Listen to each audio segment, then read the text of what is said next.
Si comme moi, t'adores acheter des carnets, t'en as d'ailleurs plein chez toi qui sont pas encore remplis puis tu te demandes quoi faire avec, t'es au bon endroit.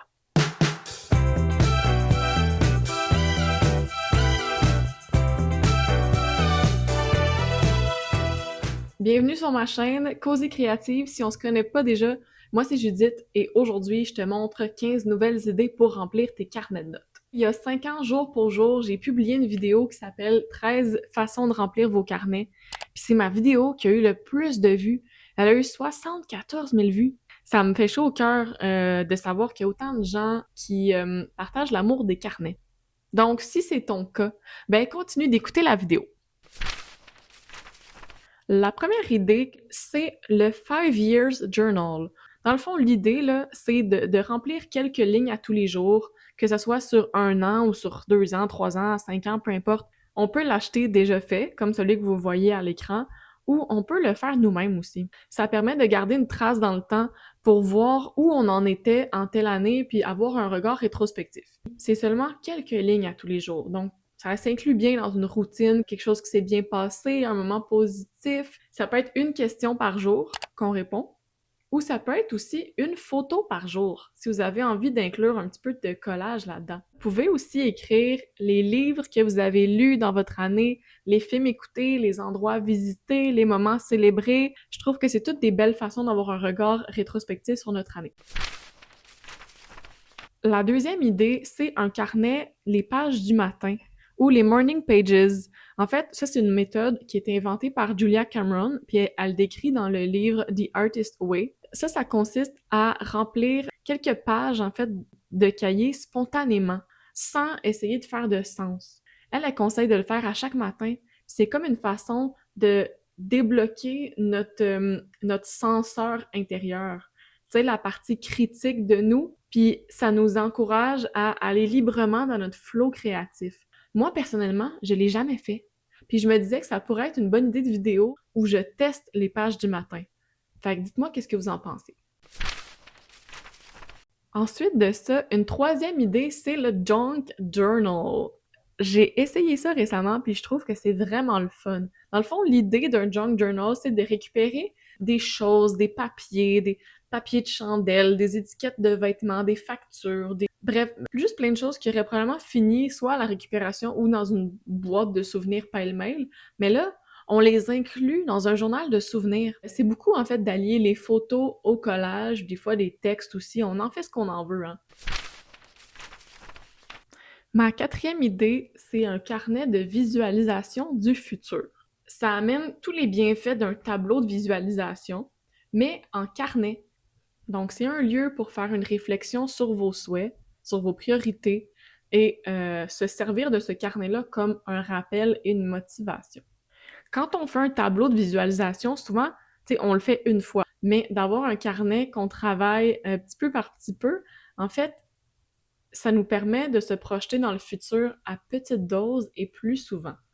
Donc, personnellement, j'ai du mal à me projeter dans le futur puis à identifier mes rêves, mes objectifs. Donc, si tu vis ça aussi, peut-être que c'est pour toi.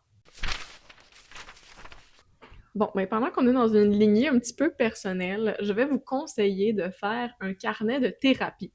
Ça, c'est si vous faites de la thérapie, ben bravo, ça mérite tellement un nouveau carnet. C'est vraiment comme un travail de recherche sur soi-même, là. Je trouve que c'est important de noter nos découvertes. Donc, qu'est-ce qu'on écrit là-dedans? Ben, j'ai des idées pour vous. Après chaque séance, vous pourriez écrire la date, les thèmes abordés, comment vous vous êtes senti, qu'est-ce que vous avez appris ou qu'est-ce que vous avez réalisé et des questions à approfondir. Entre chaque séance, vous pourriez écrire qu'est-ce que vous voulez aborder à la prochaine rencontre, des événements qui sont survenus, des réflexions que vous avez eues. Vous pourriez aussi noter des exercices qui sont suggérés, des références. C'est un espace qui est dédié à votre exploration personnelle, puis d'avoir un carnet à cet effet-là, c'est comme un safe space pour vous. Aussi, ben, c'est une façon de suivre sa progression, hein, puis de garder des traces. Ensuite, je trouve que c'est très important d'avoir un journal léger, tu sais, qui est séparé justement de quand on fait nos grosses réflexions, où on aborde nos problèmes, nos difficultés. C'est une bonne chose d'avoir un journal Je dirais, là, un journal du bonheur. C'est comme un happy place journal. Seulement des choses que vous aimez, des beaux moments vécus. Ça peut être cool d'inclure des photos, des messages, des cartes, des mots d'amour. Vraiment, un endroit qui vous fait du bien à ressortir dans les moments difficiles pour vous rappeler que vous trouvez certaines choses belles de la vie et il y a des gens qui vous aiment. On est rendu à la 7e idée. Un carnet de pleine conscience ou un carnet d'observation. Je sais pas trop comment l'appeler. Celle-là, l'idée, c'est plutôt de se tourner vers le monde extérieur, de prendre le temps de ressentir le monde autour de nous, de l'observer puis d'en prendre des notes.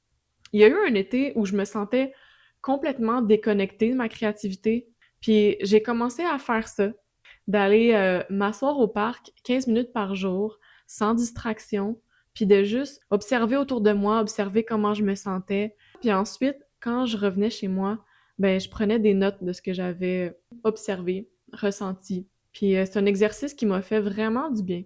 Ça peut être une façon de pratiquer son écriture aussi. Un bon moyen d'expérimenter différents styles, même d'essayer la poésie si c'est quelque chose qui vous intéresse.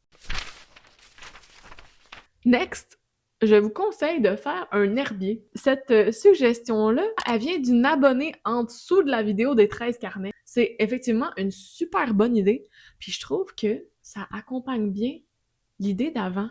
Tu sais, on peut prendre une marche, se concentrer sur nos sens, et ça, c'est si vous habitez proche de la nature, là, ben vous pourriez cueillir une feuille par terre et la mettre à votre carnet en inscrivant telle date, près de tel arbre, je me suis promenée, j'ai ramassé cette feuille, etc. Prochaine idée, c'est un Mood Tracker Journal. Un Mood Tracker, c'est un diagramme, souvent, dans lequel on note comment on se sent à tous les jours. S'il se passe quelque chose avec votre humeur ces temps-ci ou votre énergie, et vous voulez vraiment avoir une vision claire, en fait, comment ça va, comment ça évolue, ben je vous conseille de faire ça. Ça nous donne une vue globale, puis ça nous permet de déceler des patterns s'il y en a. J'en profite pour vous partager une autre idée d'une abonnée, et c'était de inscrire notre humeur avec un emoji qui représente comment on se sent aujourd'hui. Quelque chose que j'aimerais faire un jour, c'est un journal astrologique. J'ai déjà inclus des pages à ce niveau-là dans mes bullet journals dans le passé. Mais en bref, un journal astrologique, comment je vois ça? On peut dessiner un calendrier lunaire, aussi d'inscrire les significations des différentes phases de la Lune. On peut aussi écrire c'est quoi les prédictions pour notre signe. Faire un petit moment de journaling à ce niveau-là, tu sais. Qu'est-ce que l'astrologie vous dit? Puis vous, qu'est-ce qui vous parle là-dedans? C'est ça l'important, hein. Qu'est-ce qui nous parle à nous? Tu sais? En quoi on l'interprète pour nous? Moi, je trouve que c'est intéressant. Ça me donne de la matière à réflexion. Lâchez pas, il nous en reste 4. Mais là, c'est différent. On s'en va dans du concret, OK? Je vous suggère de faire un carnet de dépenses. L'idée, c'est de noter ses dépenses jour après jour ou une fois par semaine, mettons. Moi, ce que je fais, comme vous voyez là dans la vidéo, c'est que j'écris des chiffres de tous les jours du mois, de 1 à 31, mettons. Puis pour chaque jour, j'écris les dépenses que je fais. Ensuite de ça, en fait, c'est que je prends ce qui est écrit là, puis je le mets dans mon tableau Excel dans lequel j'ai vraiment mon budget complet pour le mois, tu sais. Et un coup que c'est rentré, je le surligne. Ça me permet de vraiment prendre conscience de mes dépenses. Pourquoi? Pour dépenser plus judicieusement et pour économiser. Next, le carnet d'évaluation. J'en ai jamais fait un encore, mais ça me tente. En fait, l'idée, là, c'est de comparer plusieurs choses que vous aimez. Mettons, vous aimez faire des randonnées. Ben, vous pourriez écrire dans votre carnet toutes les randonnées que vous faites, la distance, le temps que ça a pris, la vue que vous avez eue, toutes vos impressions générales, et lui donner une note. Puis ensuite de ça, ben ça peut être quelque chose de le fun à partager aux gens autour de nous, ou même sur les réseaux sociaux. Une autre idée d'une abonnée, c'est un carnet de recettes. Ça se vend tout fait. Comme vous voyez, j'en ai un. Mais aussi, c'est vraiment facile à faire soi-même, hein. Ça peut prendre un angle de souvenir. Tu sais, mettons, les recettes de ma grand-mère. Puis ça, c'est tellement un beau cadeau qu'on peut offrir à quelqu'un aussi, de faire un carnet de même. Et ça m'amène à ma dernière idée de la vidéo, c'est un album cadeau. Donc, c'est quelque chose qu'on offre pour un anniversaire, pour un événement important. Et je trouve que c'est un cadeau super unique, super touchant, personnalisé, et ça permet d'avoir également une expérience collective.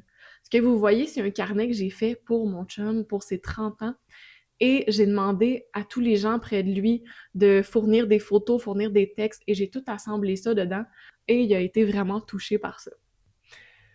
Oh my god, c'est fini! Si vous avez passé à travers, si vous êtes encore là, je vous dis un gros merci, vraiment.